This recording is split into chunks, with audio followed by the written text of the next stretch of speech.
The morning sun cast long shadows across the grounds of Royal Lodge as Prince Andrew stepped onto the terrace, coffee in hand, surveying the sprawling estate that had become both his sanctuary and his burden.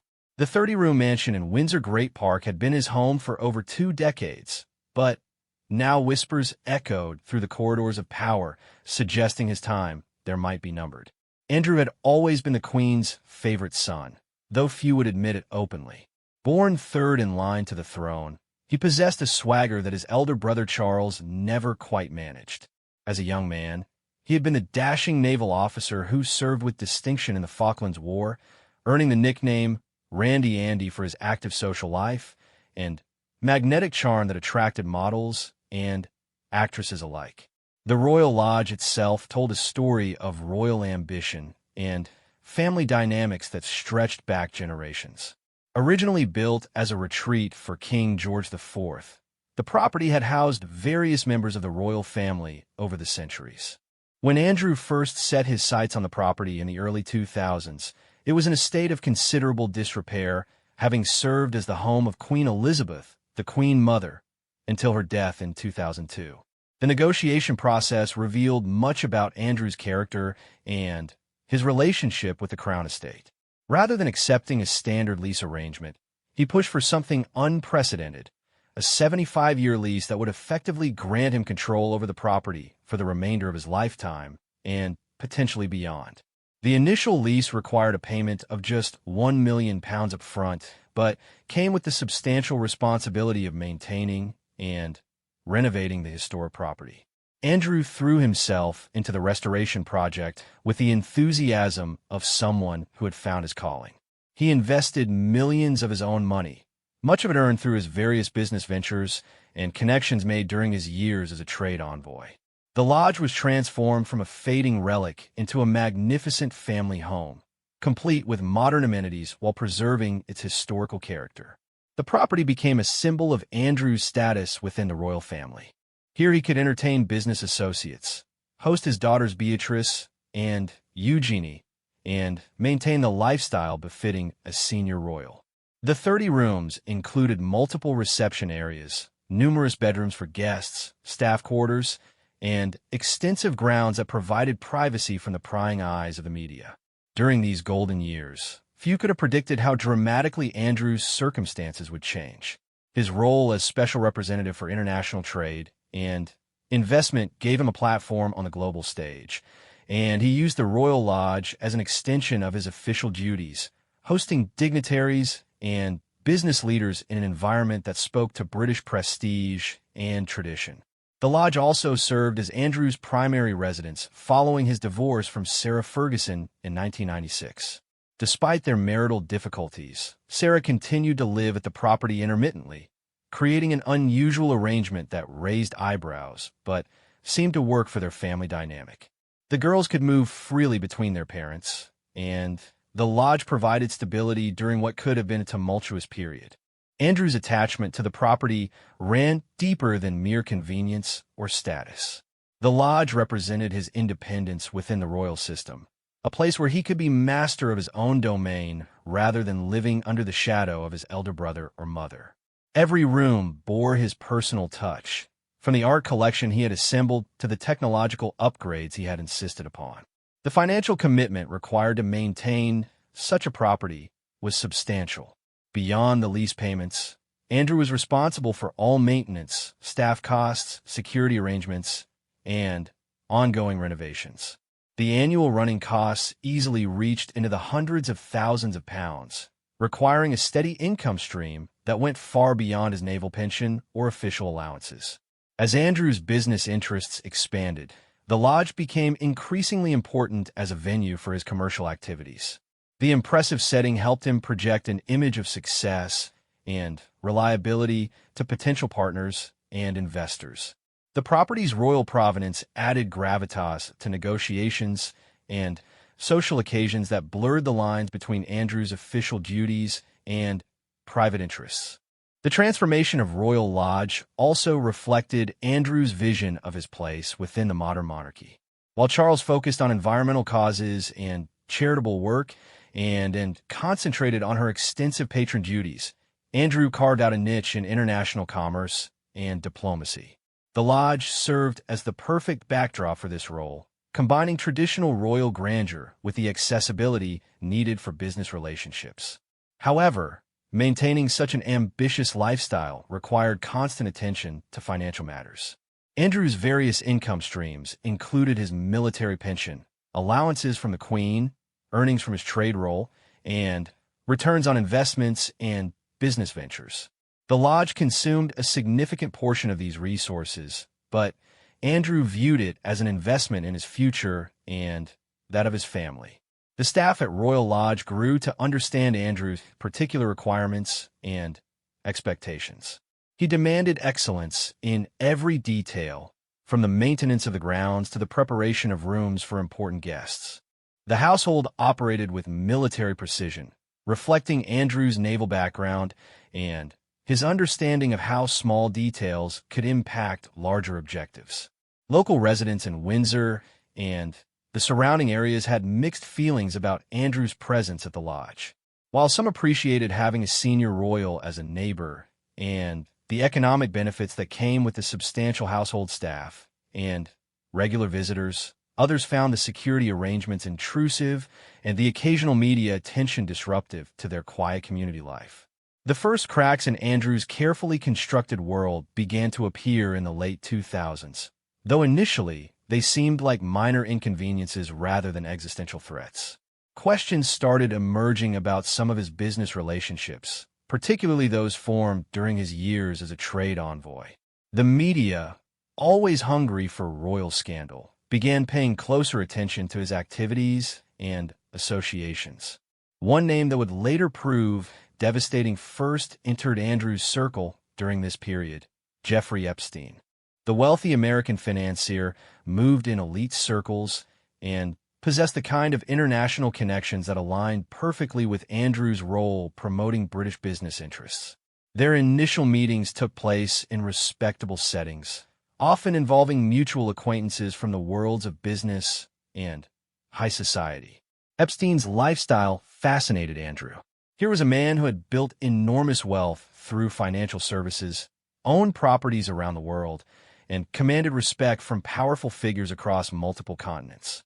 The friendship developed gradually, with Epstein visiting Royal Lodge and Andrew staying at Epstein's various residences during official and personal travels. At Royal Lodge, Epstein was received as any other distinguished guest. The staff treated him with the courtesy extended to all of Andrew's associates, and the prince genuinely believed he had found a valuable ally for his trade mission work. Epstein's connections opened doors in New York and other financial centers, potentially benefiting British businesses seeking international opportunities. The relationship also provided Andrew with access to a social circle that included celebrities, academics, politicians, and business leaders. For someone whose royal status sometimes created barriers in commercial relationships, these connections seemed invaluable. Epstein appeared to understand the delicate balance required when mixing royal duties with business objectives. During this period, Royal Lodge continued to serve as Andrew's primary base of operations. He hosted numerous events supporting British trade interests, welcoming business delegations, and facilitating introductions between UK companies and international partners.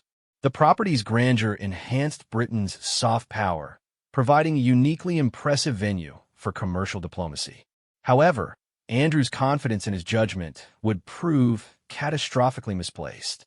In 2008, Epstein pleaded guilty to charges involving solicitation of prostitution, including with a minor.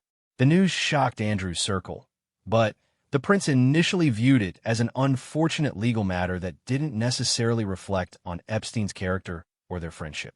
This decision to maintain the relationship would later be identified as the moment when Andrew's trajectory began its irreversible decline. Friends and advisors who knew about the situation urged caution, but Andrew believed loyalty to friends was a fundamental principle. He also felt that Epstein had been treated harshly by the American legal system and deserved support during difficult times. The media coverage of Epstein's legal troubles was extensive, but initially few connections were made to his relationship with Prince Andrew. Royal correspondence focused primarily on Andrew's official duties and his daughter's emerging public profiles as they reached adulthood. The Royal Lodge remained a symbol of stability and success within the royal family's portfolio of properties. Andrew's business activities during this period continued to expand. He pursued various ventures, some connected to his trade envoy role and others purely commercial. The income from these activities helped support the substantial costs associated with maintaining Royal Lodge and the lifestyle that went with it. Security alone required a significant annual budget, given the threats that any senior royal might face. The property itself required constant maintenance and periodic major renovations. Andrew took personal interest in every aspect of these projects, from landscaping decisions to technology upgrades. He installed state-of-the-art communication systems, enhanced security features, and made modifications to accommodate his growing art collection and personal interests. Family life at Royal Lodge provided some of Andrew's happiest moments during this period. His daughters Beatrice and Eugenie were establishing themselves as young adults, and the lodge served as their family base despite their parents' divorce. Sarah Ferguson's continued presence created an unconventional but functional family dynamic that worked for everyone involved. The girls brought their friends to the lodge regularly, and Andrew enjoyed playing the role of host to the younger generation. These gatherings provided a welcome contrast to the formal business entertainment that dominated much of his calendar. The property's extensive grounds offered privacy for family celebrations and casual gatherings away from public scrutiny. Andrew's relationship with his mother remained strong throughout this period, and she frequently visited Royal Lodge for family occasions. The Queen appreciated having a senior royal residence so close to Windsor Castle, and Andrew's hosting capabilities proved useful for certain official functions that benefited from a more intimate setting than the castle could provide. The financial arrangements supporting Andrew's lifestyle appeared stable during these years. His various income streams covered his expenses, and the long-term lease on Royal Lodge seemed to guarantee his security of tenure. Few could have imagined how quickly and dramatically these circumstances would change when Epstein's past finally caught up with both men. Professional relationships that had taken years to build began showing strain as news of Andrew's friendship with Epstein spread through diplomatic and business circles. Some potential partners started questioning whether association with the prince might create reputational risks for their own organizations. These concerns remained largely private, but they marked the beginning of a gradual erosion of Andrew's effectiveness in his trade role. The prince himself remained largely oblivious to these shifting perceptions. Royal Lodge continued to operate as it always had, with Andrew maintaining his busy schedule of meetings, entertainment, and travel. The property remained a source of pride and satisfaction, representing everything he had achieved through decades of public service and business acumen. The year 2019 marked the beginning of Andrew's dramatic fall from grace, triggered by events that would ultimately threaten his cherished residence at Royal Lodge. Jeffrey Epstein's arrest in July on federal charges of sex trafficking minors sent shockwaves through the networks of powerful people who had associated with him over the years. Andrew's name appeared prominently in media coverage detailing Epstein's connections to prominent figures. Initially, Andrew's advisors believed the storm would pass. Royal scandals had come and gone before, and the prince had weathered various controversies during his decades of public life. At Royal Lodge, life continued much as normal, with Andrew maintaining his schedule of meetings and social obligations while his communications team worked to manage the media narrative. However, this crisis proved different from anything Andrew had faced before. Virginia Giuffre, one of Epstein's alleged victims, made public statements claiming that she had been trafficked to Prince Andrew when she was 17 years old. The allegations were specific, detailed, and devastating to Andrew's reputation. She claimed incidents had occurred at various locations, including Ghislaine Maxwell's London home and Epstein's properties. The royal family's initial response followed traditional patterns. minimal comment, emphasis on Andrew's denials, and hope that media attention would eventually shift elsewhere. But the story refused to disappear. Instead, it gained momentum as more details emerged about Epstein's activities and the network of powerful men who had been associated with him. Royal Lodge became a fortress under siege.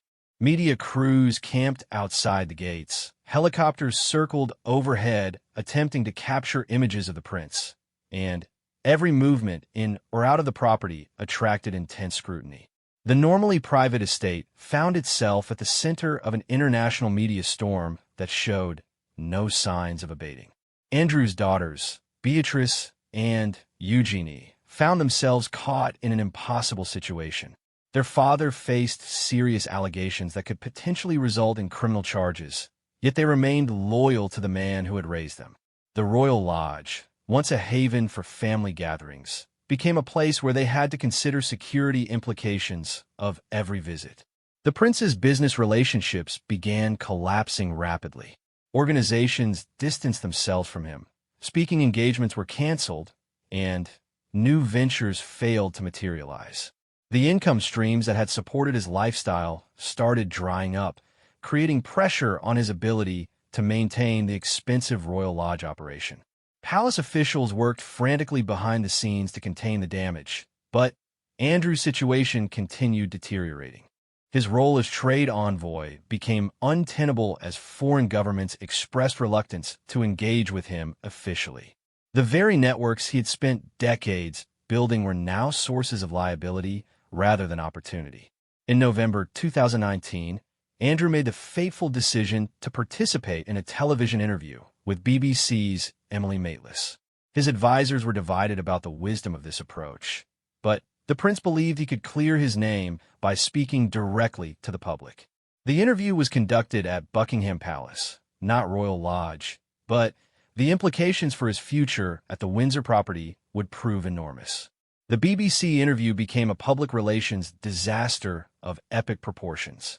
Andrew's responses to questions about his relationship with Epstein and the allegations against him struck many viewers as evasive, unconvincing, and lacking in empathy for Epstein's victims. His claim that he couldn't sweat due to a medical condition, offered as a defense against specific allegations, became a source of widespread ridicule. Within days of the interview's broadcast, the consequences became clear. Major charities and organizations began severing ties with Andrew, and corporate sponsors withdrew from events associated with him. The interview had achieved the opposite of its intended effect. Instead of clearing his name, it had made his position even more precarious. The royal family's response was swift and decisive. Andrew was stripped of his military titles and royal patronages, effectively ending his public role within the monarchy. The announcement marked the most dramatic fall from grace for a senior royal in modern history. Suddenly, Andrew found himself without the official status that had justified much of his lifestyle and expenses. At Royal Lodge, the atmosphere grew increasingly tense. Staff members worried about their job security as Andrew's circumstances changed dramatically. The prince himself struggled to come to terms with how quickly his world had collapsed. The property that had once symbolized his success and independence now felt like an isolated refuge from a hostile world. Financial pressures mounted rapidly. Without his official roles and associated income, Andrew faced serious questions about his ability to maintain the Royal Lodge lease. The property's operating costs remained substantial, but his resources to meet them had been severely reduced. For the first time since moving to the lodge, he had to contemplate the possibility of giving it up. Legal developments added another layer of complexity to Andrew's situation.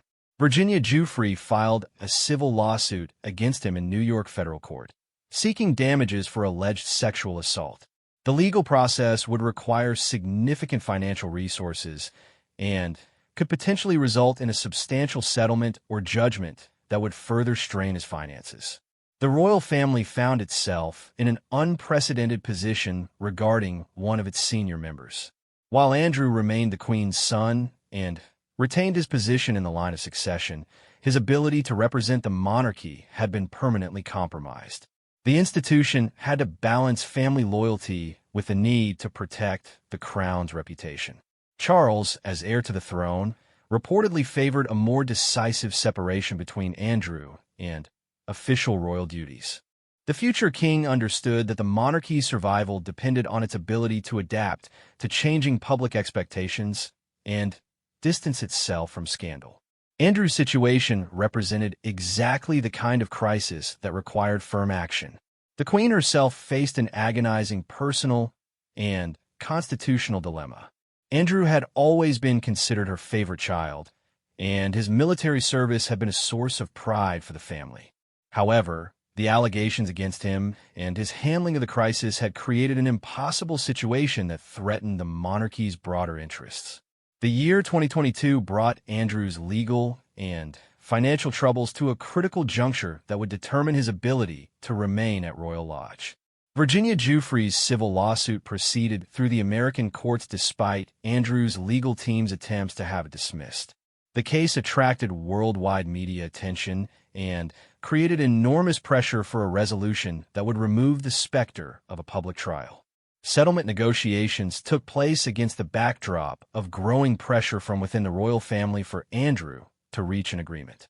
The prospect of Andrew testifying under oath about his relationship with Jeffrey Epstein and responding to detailed allegations terrified palace officials. A trial would mean months of damaging headlines and potentially explosive revelations about Andrew's lifestyle and associations. The financial requirements for settling the lawsuit created immediate pressure on Andrew's resources. Reports suggested that Giuffre was seeking millions of dollars in damages, an amount that would require Andrew to liquidate significant assets or seek assistance from family members. His ability to maintain Royal Lodge hung in the balance as lawyers worked to structure a settlement agreement. In February 2022, Andrew reached an out-of-court settlement with Giuffre. While the terms were not disclosed publicly, reports suggested the total cost, including legal fees and charitable donations specified in the agreement, exceeded £10 million. This massive financial obligation fundamentally changed Andrew's economic circumstances and his prospects for maintaining his current lifestyle. The Queen's decision to assist Andrew with the settlement payment sparked controversy and speculation about the royal family's finances. Critics argued that public money should not be used to resolve Andrew's personal legal problems, while defenders maintained that protecting the monarchy's reputation justified extraordinary measures. The assistance came with implicit expectations about Andrew's future conduct and public profile. With his legal troubles temporarily resolved, Andrew faced the challenge of rebuilding his life under dramatically different circumstances. His income streams had largely disappeared, his public roles were gone, and his reputation remained severely damaged. Royal Lodge, once a symbol of success, now represented an increasingly unsustainable financial burden. The property's operating costs remained substantial regardless of Andrew's changed circumstances. Security, maintenance, staff salaries, and utilities continued generating hundreds of thousands of pounds in annual expenses. Without the business activities and official roles that had previously justified and supported these costs, the lodge became financially problematic. Charles, now king following the Queen's death in September 2022, reportedly viewed Andrew's situation as an opportunity to modernize the monarchy's property arrangements. The new sovereign favored a more streamlined royal household with clearer distinctions between working royals and other family members. Andrew's circumstances made him an obvious target for cost-cutting measures. Palace officials began exploring options for relocating Andrew to a smaller, less expensive property. Frogmore Cottage, recently vacated by Prince Harry and Meghan Markle, emerged as a potential alternative. The 5-bedroom property would provide adequate accommodation for Andrew while reducing his housing costs significantly and freeing up Royal Lodge for other purposes. Andrew's resistance to relocation proposals reflected both practical and emotional considerations. Royal Lodge had been his home for over 20 years, and He had invested millions of pounds in its renovation and improvement. The property contained his personal possessions, art collection, and memories of family life during happier times. Leaving would feel like acknowledging final defeat. The lease arrangements that had once seemed so favorable to Andrew now worked against him. While the 75-year term provided long-term security of tenure, it also came with responsibilities for maintaining the property to historical standards.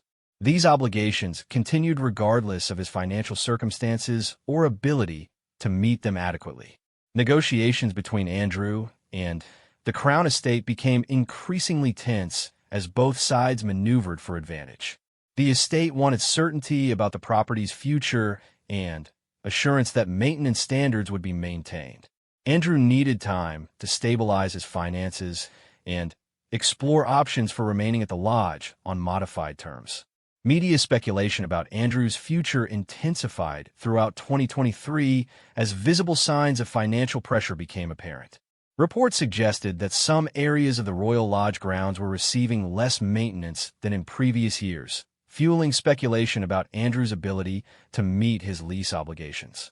The symbolic importance of the Royal Lodge dispute extended beyond Andrew's personal circumstances. The property represented the monarchy's approach to managing its extensive real estate portfolio and balancing family considerations with institutional needs. Charles faced pressure to demonstrate that the new reign would operate on more business-like principles. Andrew's daughters found themselves in an increasingly difficult position as the dispute over Royal Lodge continued. Beatrice and Eugenie maintained relationships with both their father and the broader royal family, but the property battle created tensions that were impossible to ignore. Their own security arrangements and access to royal properties could be affected by the final resolution. Public opinion remained largely unsympathetic to Andrew's housing predicament. Many viewed his resistance to moving to a smaller property as evidence of entitlement and disconnection from ordinary people's experiences. The idea that a disgraced royal should continue occupying a palatial mansion at reduced cost struck many as fundamentally unfair. Financial experts questioned whether Andrew's current income could realistically support the Royal Lodge operation long-term. His military pension and any remaining investment returns seemed insufficient to cover the property's substantial ongoing costs. Without additional income sources or family assistance, his position appeared increasingly unsustainable. The situation created broader questions about royal finances and accountability. Critics argued that the royal family's property arrangements lacked transparency and public oversight. Andrew's case highlighted the complex relationships between personal royal wealth, institutional assets, and public resources that had traditionally operated outside public scrutiny. As 2024 unfolded, the battle over Royal Lodge intensified into a test of wills between Andrew and the institution he had once served with distinction. King Charles reportedly increased pressure for Andrew to vacate the property, while the disgraced prince dug in his heels, determined to preserve what remained of his former lifestyle and status.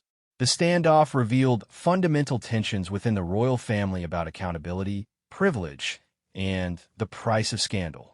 Charles, conscious of his role as a modernizing monarch, faced criticism for allowing Andrew to continue benefiting from royal properties after his fall from grace. Yet family loyalty and Andrew's legal rights as a leaseholder complicated any attempts to force his departure. Andrew's strategy appeared focused on making his removal as difficult and costly as possible for the Crown Estate. His legal team emphasized the binding nature of his lease agreement and his substantial financial investment in the property's renovation. Any attempt to break the lease would likely result in expensive legal proceedings that could generate unwanted publicity for the monarchy. The financial mathematics of Andrew's situation remained challenging, but not impossible. Reports suggested he had found ways to reduce the property's operating costs while maintaining minimum standards required by his lease. Some staff positions were eliminated, certain maintenance projects were deferred, and security arrangements were scaled back where possible without compromising safety. Sarah Ferguson's continued presence at Royal Lodge added another layer of complexity to the situation. The Duchess of York had never formally returned to royal duties after her divorce from Andrew, but her residence at the property created questions about the household's composition and expenses. Her own financial circumstances had improved significantly through book deals and television work. The couple's unconventional post-divorce relationship had always puzzled observers, but it proved advantageous during Andrew's crisis. Sarah provided emotional support and practical assistance while maintaining enough distance to avoid becoming directly embroiled in his legal troubles.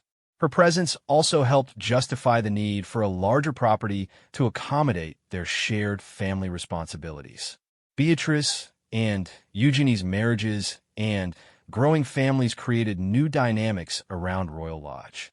Both daughters had established independent lives and careers, but they maintained strong connections to their childhood home. The property's role as a gathering place for extended family celebrations provided Andrew with additional arguments for remaining in residence. King Charles found himself balancing multiple considerations as pressure mounted for a definitive resolution. Public opinion clearly favored Andrew's removal from the expensive property, but forcing out his brother could create a damaging family rift that would generate its own negative publicity. The king also had to consider precedents that his actions might establish for future royal property disputes. The Crown Estate's position became more assertive as negotiations dragged on without resolution. Officials emphasized their responsibility to maximize value from royal properties and ensure they were occupied by individuals who could enhance rather than damage the monarchy's reputation. Andrew's continued residence undermined both objectives. Behind the scenes, various compromise proposals were explored. These included arrangements where Andrew might remain at Royal Lodge under modified terms, perhaps with reduced space or shared occupancy. However, each potential solution created new complications and failed to address the fundamental mismatch between Andrew's circumstances and the property status. Media coverage of the dispute intensified throughout 2024, with royal correspondents treating each development as evidence of broader dysfunction within the royal family. The story became a symbol of royal privilege and resistance to accountability, undermining public support for the monarchy during Charles's early reign. Andrew's supporters, primarily within his immediate family, argued that he had paid an enormous price for his association with Jeffrey Epstein and deserved some consideration for his years of public service. They emphasized his military record and charitable work while suggesting that complete ostracism was disproportionate to his actual wrongdoing. However, public sympathy for Andrew remained limited. Opinion polls showed that most people believed he should relocate to a smaller property and reduce his drain on royal resources. The perception that he was clinging to privilege despite his disgrace reinforced negative stereotypes about royal entitlement and disconnection from ordinary concerns. The financial sustainability of Andrew's position continued deteriorating despite his cost-cutting efforts. Maintaining Royal Lodge to appropriate standards required substantial ongoing investment that seemed beyond his reduced resources. Deferred maintenance would eventually create obligations that could breach his lease terms and provide grounds for eviction.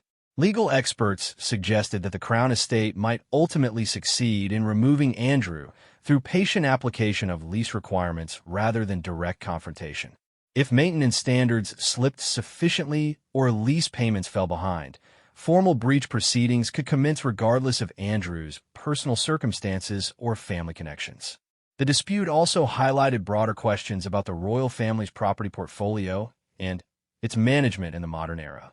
Critics argued for greater transparency about royal housing arrangements and clearer policies about who could occupy which properties under what circumstances. Andrew's situation demonstrated the problems created by ad hoc arrangements that favored individual royals over institutional interests.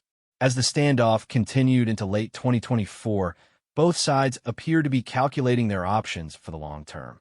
Andrew's determination to remain at Royal Lodge reflected his belief that surrender would represent complete capitulation and final acknowledgement of his reduced status. The property had become his last significant connection to his former life and influence.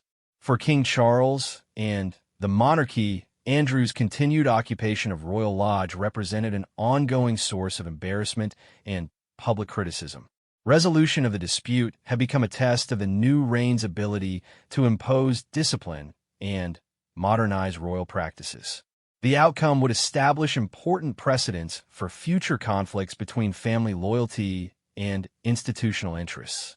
The question of whether Prince Andrew would keep Royal Lodge as his forever residence remained unresolved as 2024 drew to a close. His legal rights provided some protection, but his financial constraints and the institution's determination to distance itself from his scandals created powerful forces working against his continued occupancy. The ultimate resolution would depend on whether family considerations or institutional imperatives proved stronger in the evolving dynamics of the modern monarchy.